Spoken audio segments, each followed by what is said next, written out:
Hello, আজকে আমরা আগের দিন আমরা যেটা করেছিলাম ইন্ট্রোডাকশন টু সেট থিওরি সেটাই কন্টিনিউ করব। আগের দিন তো আমরা সেটের ডেফিনেশন পড়েছিলাম আর কিছু এক্সাম্পল। তো ফার্স্টে আমরা কিছু এক্সাম্পল দেখে নেব। ফার্স্টে আমরা দুটো এক্সাম্পল করে নেব, একটু আলোচনা করে নেব যাতে আমাদের আগের দিনের পড়াটা একটু রিমাইন্ড হয়ে যায়, তারপরে আমরা এর পরবর্তী জায়গাতে যাব। তো ফার্স্টে দেখো, আমি একটা কালেকশান নিচ্ছি পূর্ণ সংখ্যা ইন্টিজার। ওকে, ইন্টিজারের কালেকশান নেব, আমি কালেকশান বলেছি। তো ইন্টিজারের কালেকশান কেমন দেখতে হয়?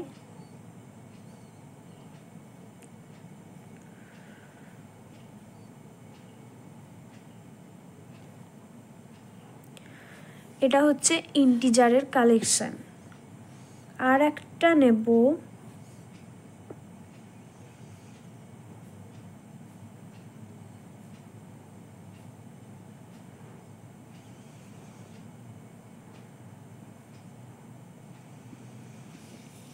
এই দুটো কালেকশান আমি নিলাম, এরা সেট হচ্ছে কিনা আমরা ফার্স্টে একটু আলোচনা করে নিই, তারপরে আমরা নেক্সট পার্টে যাব। তো দেখো, এখানে আমরা বলেছি এটা পূর্ণ সংখ্যার কালেকশান নিয়েছি। তো সেট দেখতে গেলে আমাদের তিনটে জিনিস চেক করতে হয়। ফার্স্টে আমরা দেখে নেবো এটা সুসংজ্ঞাত বা ওয়েল ডিফাইন্ড হচ্ছে কিনা। এটা অবশ্যই ওয়েল ডিফাইন্ড, আমি বলে দিচ্ছি এখানে যে এটা পূর্ণ সংখ্যার কালেকশান, তো এটা তার মানে এটা ওয়েল ডিফাইন্ড হলো।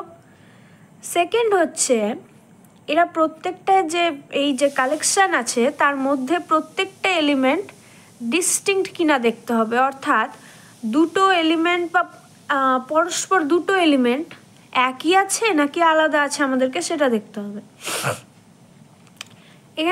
এখানে আমরা জানি, এটা দেখতেই পাচ্ছি আমরা কোনো এলিমেন্ট এখানে রিপিট হয়নি কিন্তু, আর এখানে হবেও না। তো এটা তার মানে এই এলিমেন্টগুলো কিন্তু ডিস্টিংক্ট হচ্ছে, অর্থাৎ 2 নাম্বারও হয়ে গেল।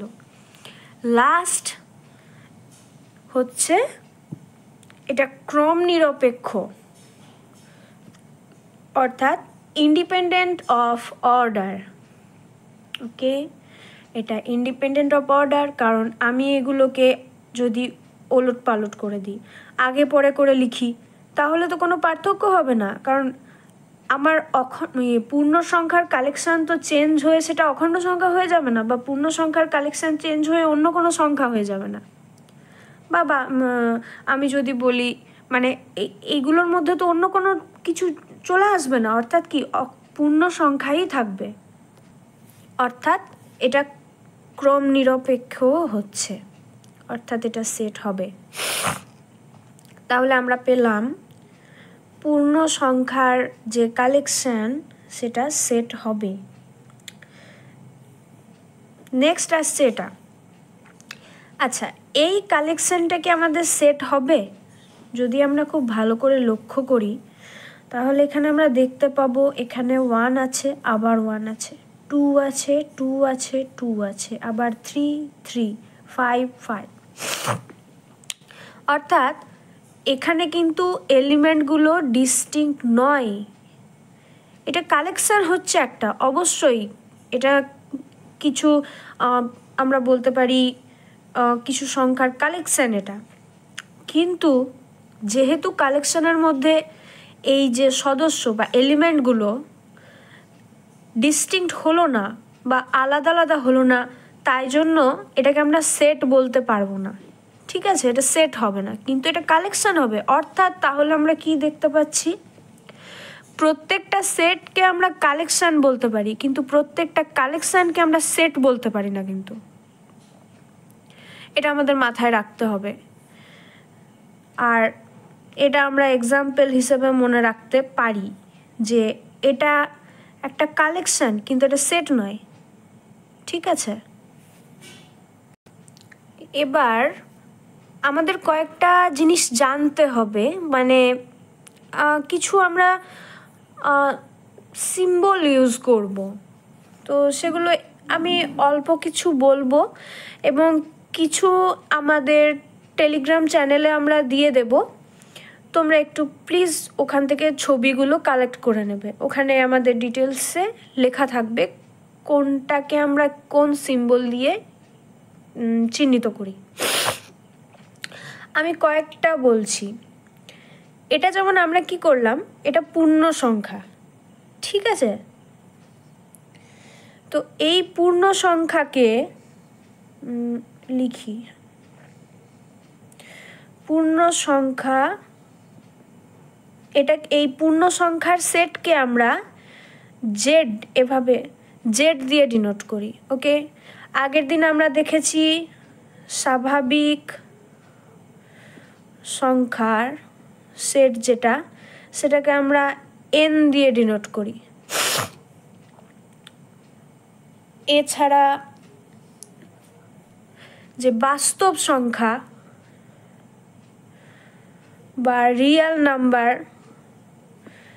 তার সেটটাকে আমরা এভাবে আর দিয়ে ডিনোট করি। এটা আমাদের মাথায় রাখতে হবে, আর দিয়ে ডিনোট করি। আমি তোমাদের এই তিনটে জিনিস আপাতত বলছি, এরপরে মানে এভাবে আমরা সেটগুলো বলছি। আর হ্যাঁ, এটাও আমাদের মনে রাখতে হবে, আমরা যখন কোনো সেটকে চিহ্নিত করব, যে কোনো সেট, যেমন ধরো একটু আগে আমি এটাকে বললাম, আচ্ছা এটাকে তো আমরা একটা নাম দিয়েছি, এটা ছাড়ো, আমি অন্য একটা এক্সাম্পল দিই। আগের দিন আমরা একটা এক্সাম্পল করেছিলাম AEIOU, যে ইংরেজি বর্ণমালার যে ভাওয়েলগুলো আছে তাদের কালেকশন, এটা একটা সেট হয়েছিল আমাদের।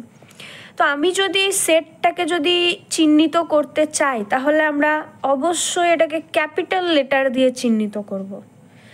মানে আমরা সেটের যখন নাম দেব তখন সেটা হবে ক্যাপিটাল লেটারে, কিন্তু সেটের ভিতরে এই যে সদস্যগুলো আছে এদেরকে বলা হয় এলিমেন্ট বা মেম্বার বলতে পারি।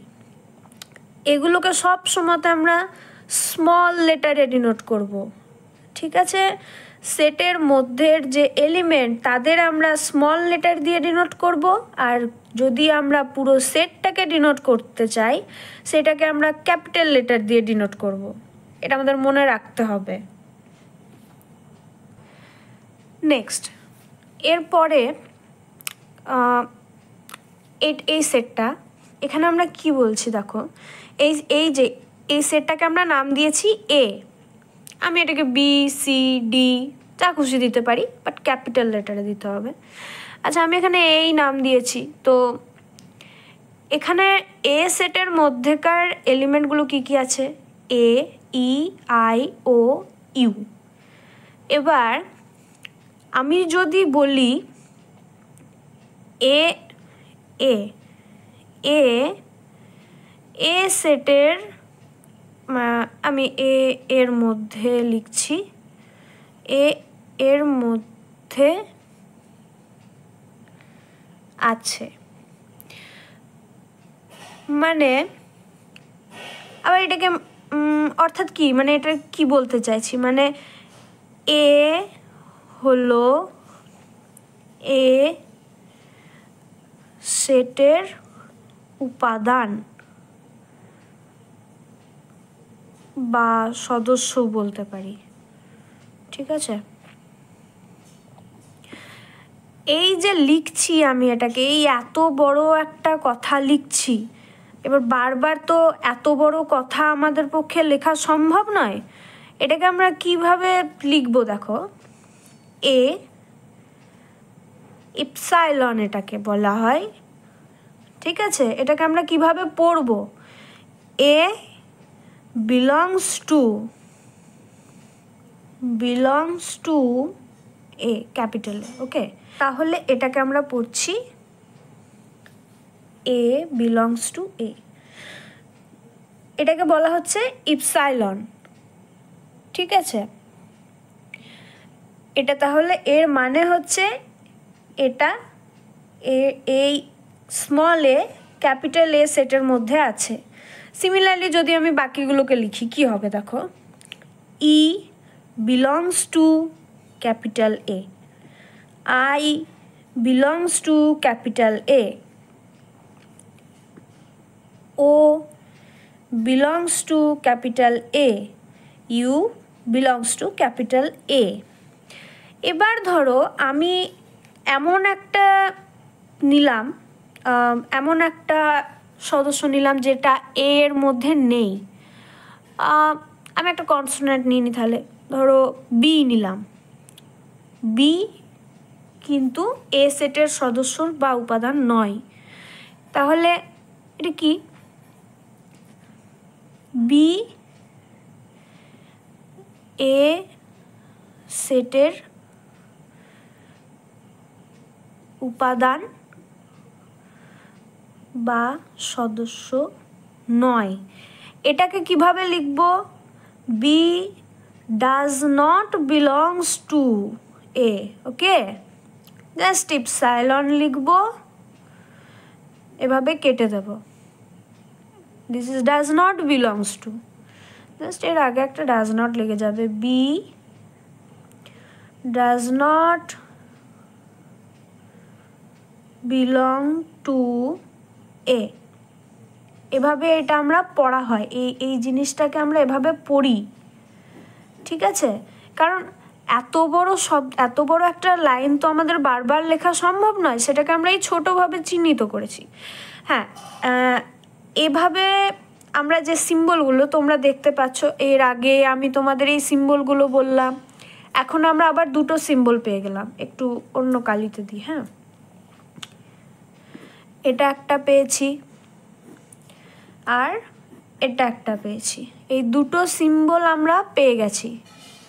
এভাবে আরও অনেক কিছু পাবো, সেগুলো আমরা দেখব। এরপরে আমরা দেখব সেটকে আমরা কিভাবে রিপ্রেজেন্ট করতে পারি।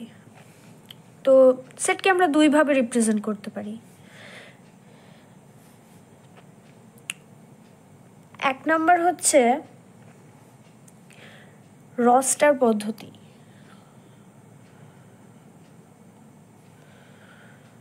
রস্টার or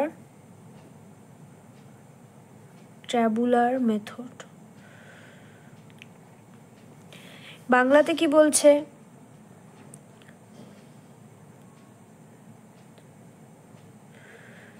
তালিকা পদ্ধতি বা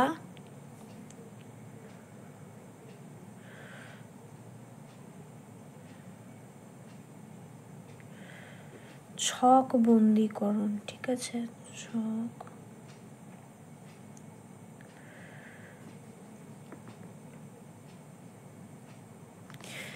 এটা হচ্ছে এক নাম্বার পদ্ধতি। আর একটা পদ্ধতি হচ্ছে ধর্মভিত্তিক পদ্ধতি।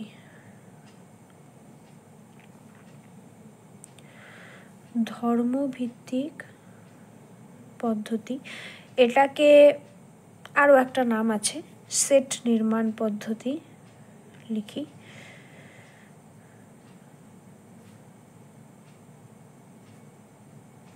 আর এটাকে ইংলিশে বলছে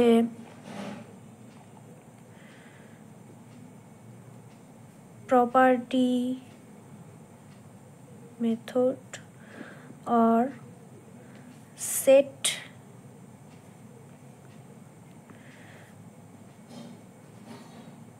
বিল্ডার মেথড। ঠিক আছে, এই দুইভাবে আমরা সেটকে রিপ্রেজেন্ট করতে পারি। আচ্ছা, ফার্স্টে আমরা এক নম্বর প্রসেসটা একটু আলোচনা করি, ওটা কি ধরনের পদ্ধতি।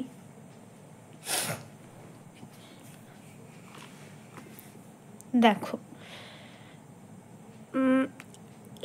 এই রস্টার পদ্ধতি বা তালিকা পদ্ধতি যেটা, এটা আমরা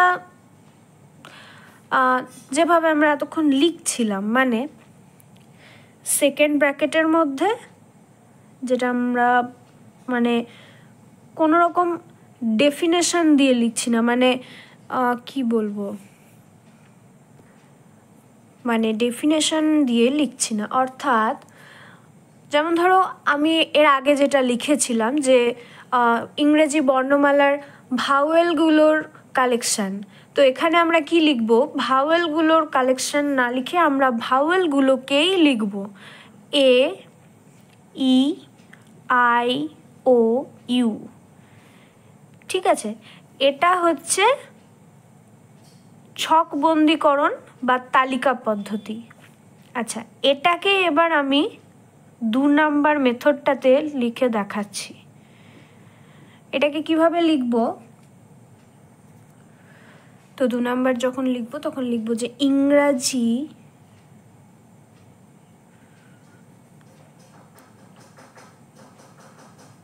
বর্ণমালার ভাওয়েল অর্থাৎ স্বরবর্ণগুলির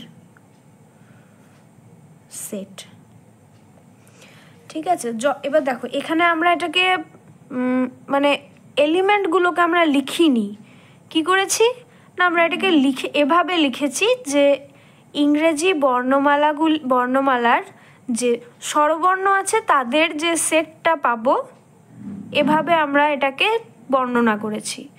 কিন্তু এখানে কি করেছি, আচ্ছা এটা দেখো, এটা তাহলে ধর্মভিত্তিক, আমরা দেখতেই পাচ্ছি নামের সাথে মিল আছে। ধর্ম অর্থাৎ কি, প্রপার্টি, এটা কি কি এগুলো কি আমরা সেটা বলে দিচ্ছি। আর এখানে কি করেছি, এটাতে যেমন আমরা লিখে দিয়েছি যে মানে এলিমেন্টগুলোকে আমরা লিখিনি, আর এখানে আমরা এলিমেন্টগুলোকে একটার পর একটা লিখে দিচ্ছি। এটা হচ্ছে তালিকা পদ্ধতি, আর এটা হচ্ছে ধর্মভিত্তিক প্রপার্টি, প্রপার্টি না, মেথড। তাহলে এভাবে যখন আমরা লিখছি, সেকেন্ড ব্র্যাকেটের মধ্যে যখন আমরা পরপর এলিমেন্টগুলোকে পাশাপাশি লিখে দেব, তখন যেভাবে আমরা সেটটাকে রিপ্রেজেন্ট করে, মানে যেভাবে সেটটাকে আমরা রিপ্রেজেন্ট করছি, সেটা হচ্ছে তালিকা পদ্ধতি বা রস্টার অর ট্যাবুলার মেথড। আর যখন আমরা এভাবে এলিমেন্টগুলো কি অর্থাৎ ওদের বর্ণনা দিচ্ছি, মানে এগুলো কি, এদের ধর্মটা লিখছি আমি, এদের সেটের মধ্যে যেভাবে সেকেন্ড ব্র্যাকেটের মধ্যে আমরা লিখছি সেভাবে লিখছি না, আমরা এরকম একটা সেন্টেন্স দিয়ে আমরা বোঝাচ্ছি যে সেটটা কি, তখন সেটা হবে প্রপার্টি মেথড বা ধর্মভিত্তিক মেথড। এবার আরও একটা এক্সাম্পল নেওয়া যাক। আচ্ছা, এটা একটা গেল। এবার ফার্স্টে আমি নিলাম, ধরো 1 2 3 4, এটা একটা নিলাম।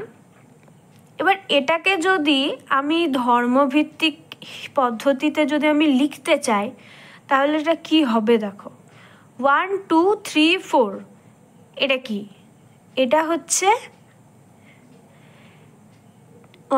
1 2 3 4, এরা হচ্ছে ন্যাচারাল নাম্বার বলতে পারি। আবার যেভাবে খুশি আমরা আর কি, মানে এগুলোকে আমাদেরকে কথার মাধ্যমে বোঝাতে হবে যে এলিমেন্টগুলো কি সেটের। তো এটাকে আমরা লিখতে পারি 0 ও 5 এর মধ্যবর্তী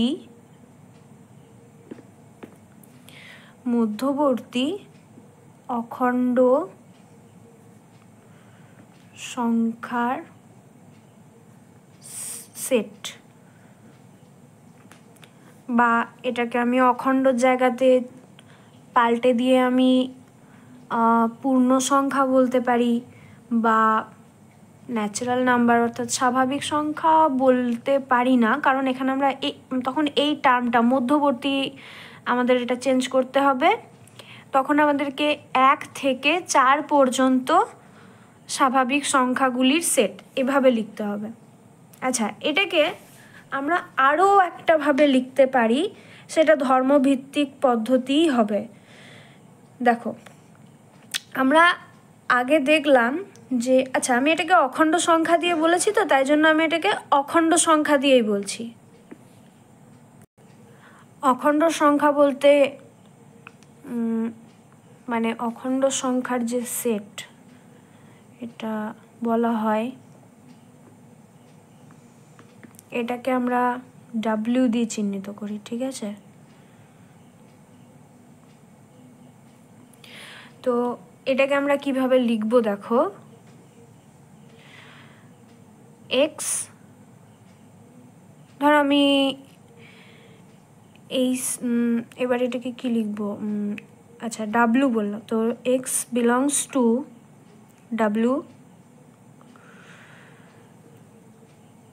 such that, okay, this is such that, এটা আমি একটু পরে বলছি। such that 0 থেকে 5 এর মানে দেখো 1 থেকে স্টার্ট হচ্ছে, 4-এ গিয়ে শেষ হয়েছে, মানে 0 থেকে বড় আবার 5-এর থেকে ছোট, ঠিক আছে, এরকম হবে। হ্যাঁ, such that অর্থাৎ আমরা ইংলিশ এটার মানে কি বলি আমরা, x belongs to W such that, মানে এক্স হলো সেই সমস্ত অখণ্ড সংখ্যা যারা 0 থেকে 5 এর মধ্যে আছে, ঠিক আছে, এটার মানে হচ্ছে এটাই। তাহলে দেখো এটাও কিন্তু ধর্মভিত্তিকই, এটাকে আমরা যদি মনে না থাকে তো এভাবেও লিখতে পারি যে এক্স হলো অখণ্ড সংখ্যা, তারপর সাচ দ্যাট। এবার হ্যাঁ, সাচ দ্যাট শুধুমাত্র যে এভাবে নয়, সাচ দ্যাটটাকে এভাবেও ডিনোট করা হয়, ঠিক আছে। তারপর এটা,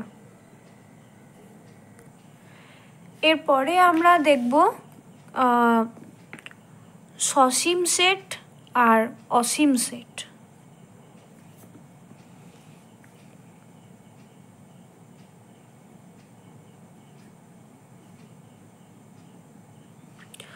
সসীম সেটকে বলছে ফাইনাইট সেট, আর হচ্ছে অসীম সেট।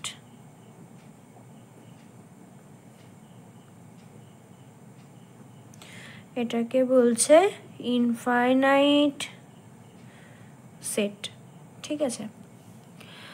তাহলে আমরা এটাকে একটু এক্সাম্পল দিয়ে বোঝার চেষ্টা করি। সসীম সেট বলতে আমরা যখন দেখব কোনো সেটের মধ্যে এলিমেন্ট সংখ্যা ফাইনাইট অর্থাৎ সসীম, মানে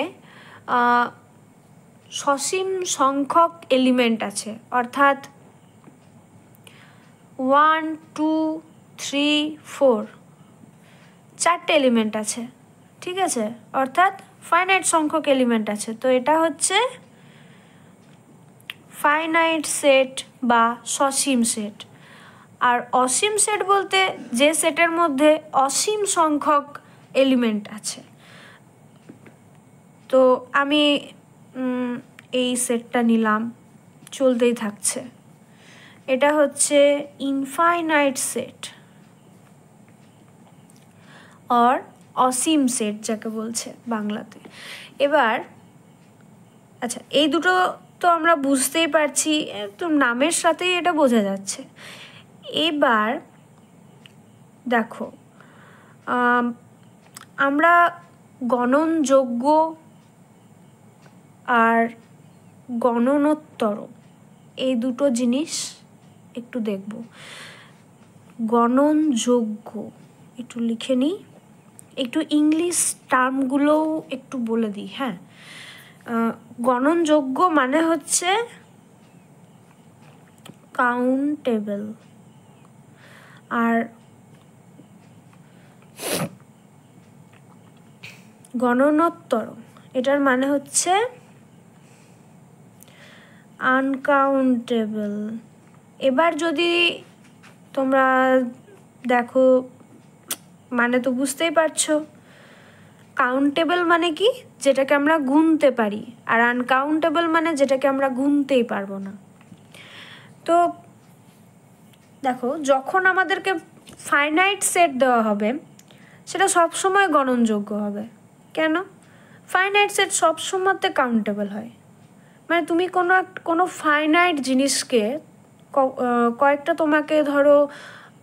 কয়েকটা তোমাকে জিনিস দেওয়া হয়েছে যেটা ফাইনাইট, অর্থাৎ সেখানে সসীম সংখ্যক আছে, অর্থাৎ তুমি সেটাকে গুণে শেষ করতে পারছো, ওটার একটা শেষ আছে। তো এটা বোঝা গেল ফাইনাইট মানেই তাহলে সবসময়তে গণনযোগ্য হবে।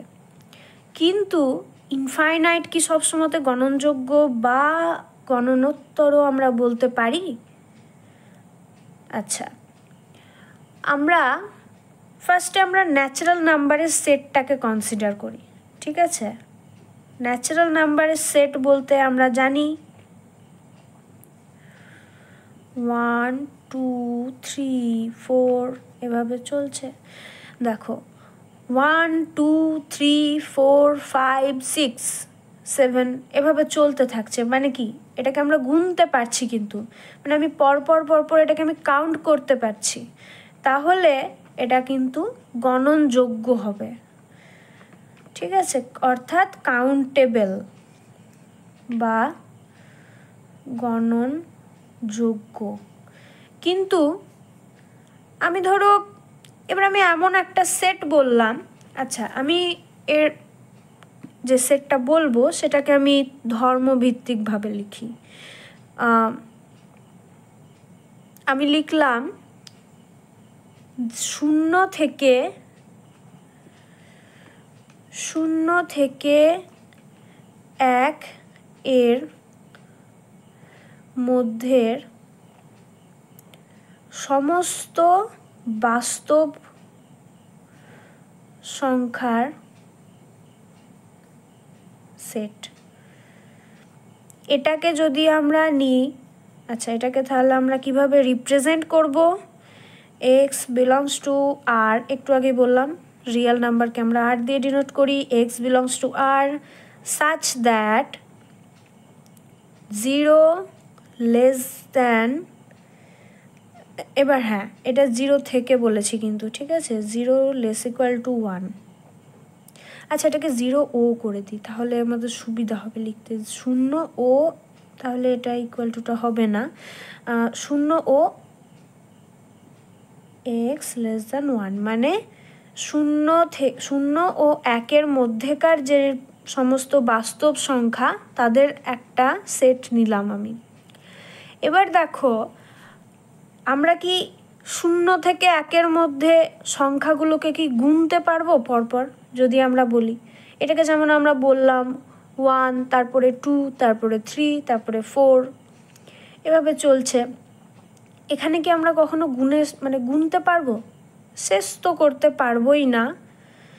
কারণ দেখো, হ্যাঁ এটা মনে হতে পারে যে 0 1 বলেছে, হ্যাঁ ঠিক আছে, তো 0 1-এর মধ্যে তো 0 থেকে 1 বলে দিয়েছে, তাহলে আমি নিশ্চয়ই এটাকে গুণে শেষ করে দিতে পারবো। কিন্তু যদি আমরা একটু ভাবি জিনিসটা, দেখো 0-এর পরেই, জাস্ট পরেই একদম একটা রিয়েল নাম্বার যদি আমরা বলতে যাই কি হবে? আচ্ছা আমি ধরো 0.1 নিলাম, আমি বললাম যে এখান থেকে আমি শুরু করলাম, কিন্তু আমি বললাম না আমি 0.001 নিলাম।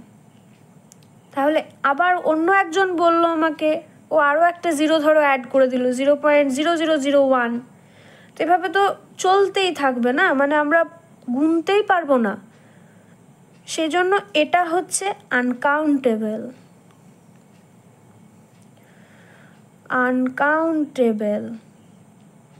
বা গণনোত্তর। এবার এদের কিছু স্পেশাল নাম আছে, মানে এই যে অসীম হচ্ছে, কোনোটা গণনোত্তর হচ্ছে, আবার কোনোটা গণনযোগ্য হচ্ছে। আচ্ছা তো দেখো ফার্স্টে আমরা দেখে নিই,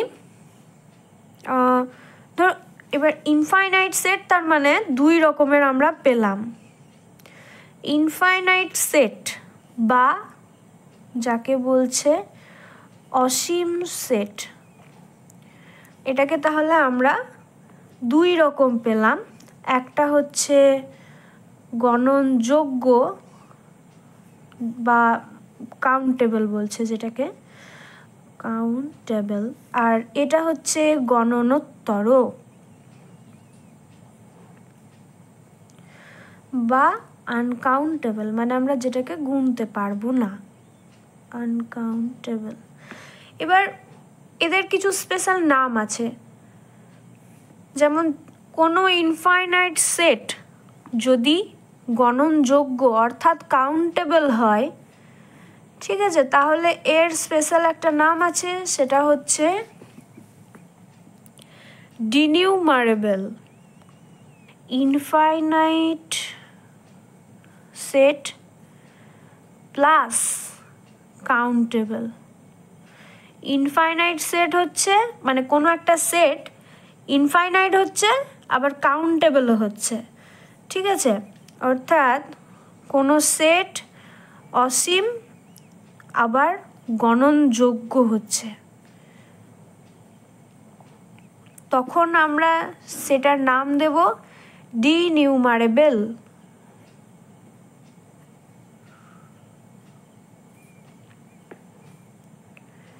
সেট বা নর্মাল নাম দেব গণনযোগ্য, গণনযোগ্য অসীম সেট। এটা ইংলিশ টার্ম, আমি বানানটা লিখে দিই।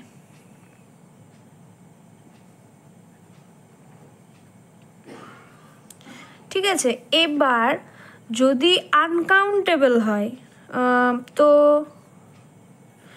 ইনফাইনাইট সেট প্লাস আনকাউন্টেবল, মানে সেটটা অসীম প্লাস সেটা গণনযোগ্য নয়, মানে গণনোত্তর, তখন আমরা সেটার কি নাম দেব? বাংলাতে সিম্পলি বলছে গণনোত্তর অসীম সেট, ঠিক আছে, এটা বলছে বাংলাতে। এবার ইংলিশ টার্মটা লিখে দিই। ইংলিশে বলছে এটাকে, এটার কোনো স্পেশাল নাম আনকাউন্টেবলি ইনফাইনাইট সেট, ঠিক আছে, এটাকে বলছে গণনোত্তর অসীম সেট বা আনকাউন্টেবল ইনফাইনাইট সেট। তাহলে কোনো সেট যদি ইনফাইনাইট অর্থাৎ অসীম হয়, আর সেই অসীম সেটটা যদি গণনযোগ্য বা কাউন্টেবল হয়, তাহলে আমরা সেটাকে বলবো ডিনিউমারেবল সেট বা গণনযোগ্য অসীম সেট। ইংলিশ টার্ম আমি লিখে দিয়েছি।